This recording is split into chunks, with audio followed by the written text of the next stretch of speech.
Hello everyone, welcome to my channel Samantha vlogs. ఎలా ఉన్నారు? అందరూ బాగున్నారా? మేమైతే చాలా బాగున్నాం. ఇవాళ చూపించబోయే రెసిపీ ఏంటంటే ఆలు పలావ్ అండి. ఆలు పలావ్ అందరికీ తెలుసు, కానీ నేను ఎలా చేస్తానో చూపించేస్తున్నాను, చూసేయండి. ఫస్ట్ అయితే గ్యాస్ వెలిగించుకొని కుక్కర్ తీసుకున్నానండి. కుక్కర్లో తొందరగా అయిపోతుంది. విజిల్స్ ఒక 2 విజిల్స్ వస్తే నేను అందుకని కుక్కర్ తీసుకున్నాను అనమాట. ఇప్పుడు తగినంత ఆయిల్ తీసుకున్నాను. సన్నగా తరిగి పెట్టుకున్న పచ్చిమిర్చి, ఆనియన్స్ వేసేసుకున్నాను. ఇది బాగా ఫ్రై అవ్వాలి. చాలా ఈజీగా ఉంటుంది. మనం ఎగ్ బిర్యానీ చేస్తుంటాము, ఇంకా చికెన్ బిర్యానీ చేస్తుంటాము. అలాగే వెజిటేబుల్స్ తోటి కూడా అప్పుడప్పుడు మనం ఇలా చేసుకుంటూ ఉంటాం కదా. అందుకని నేనైతే ఇలా తీసుకున్నాను. ఫస్ట్ అంటే ఇంతకుముందు నేను ఎక్కువ మిల్ మేకర్స్ తోటి ఇలా చేసేదాన్ని అనమాట. ఈసారి మాత్రం ఆలు తోటి చేస్తున్నాను.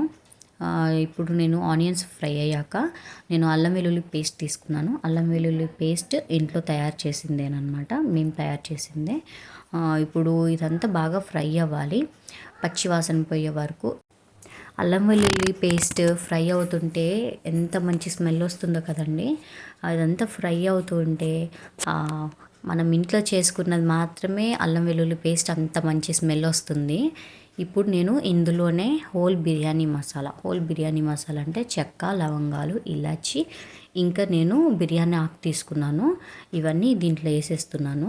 ఎందుకంటే బిర్యానీ ఫ్లేవర్, ఆలు బిర్యానీ ఫ్లేవర్ రావాలి కాబట్టి ఇవన్నీ నేను కొంచెం తీసుకున్నాను, ఎక్కువ మసాలా తీసుకోలేదన్నమాట. ఇప్పుడు ఇదంతా కొంచెం లైట్గా ఫ్రై అవ్వాలి. ఇది ఫ్రై అయ్యేలోపు నేను రైస్ని నానబెట్టేసుకున్నాను.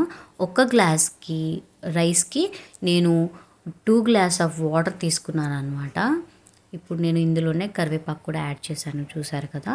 నేను ఎందుకంటే వాటర్ క్వాంటిటీ కుక్కర్లో పెడుతున్నాం కదా కాబట్టి అండి, రైస్ ఒకవేళ పొడిగా రావాలంటే ఒక గ్లాస్ రైస్కి మనము ఒకటిన్నర పైన కొంచెం వాటర్ తీసుకుంటే సరిపోతుంది.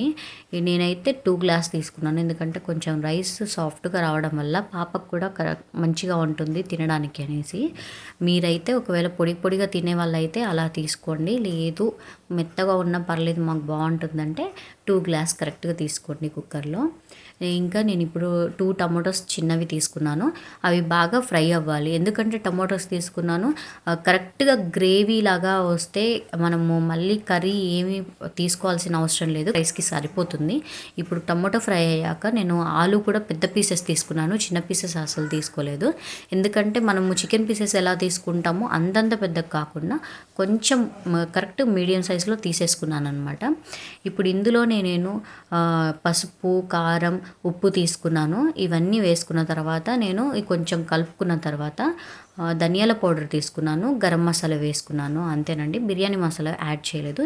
ఇదంతా పీసెస్కి పట్టాక ఒక 5 మినిట్స్ ఉడికించుకోవాలి. అలాగే ఇప్పుడు ఇందులో నేను ఆల్రెడీ నానబెట్టుకున్న రైస్ని దీంట్లో యాడ్ చేసేసుకున్నాను. చెప్పాను కదండి కొలతలు, ఒక గ్లాస్కి 2 గ్లాస్ వాటర్ అనేసి. నేనైతే కరెక్ట్గా 2 గ్లాస్ వాటర్ తీసుకున్నాను. ఇప్పుడు ఇదంతా మనం విజిల్కి కరెక్ట్గా 2 విజిల్స్కి రైస్ అయిపోతుంది. ఒకవేళ మీరు ఇంకా కొంచెం ఉండాలి అంటే 3 విజిల్స్ వరకు ఉంచుకోవచ్చు. నేనైతే 3 విజిల్స్కి ఉంచానమాట. ఇప్పుడు ఇందులో ఫైనల్గా కొత్తిమీర వేసేసి నేను విజిల్కి వేసేసాను. చూసారు కదా, రైస్ అయితే సూపర్గా వచ్చింది, సూపర్గా కుదిరింది. ఆలు కూడా మంచిగా ఉడికిపోయింది. ఆలు టేస్టే సూపర్గా వచ్చింది. మీకు కూడా ట్రై చేయండి, లంచ్ బాక్స్కి కానీ ఇలా చాలా బాగుంటుంది రైస్. మీకు కానీ నేను చేసిన విధానం నచ్చినట్లయితే లైక్ చేయండి, షేర్ చేయండి, సబ్స్క్రైబ్ చేయండి. Thank you for watching Samantha vlogs.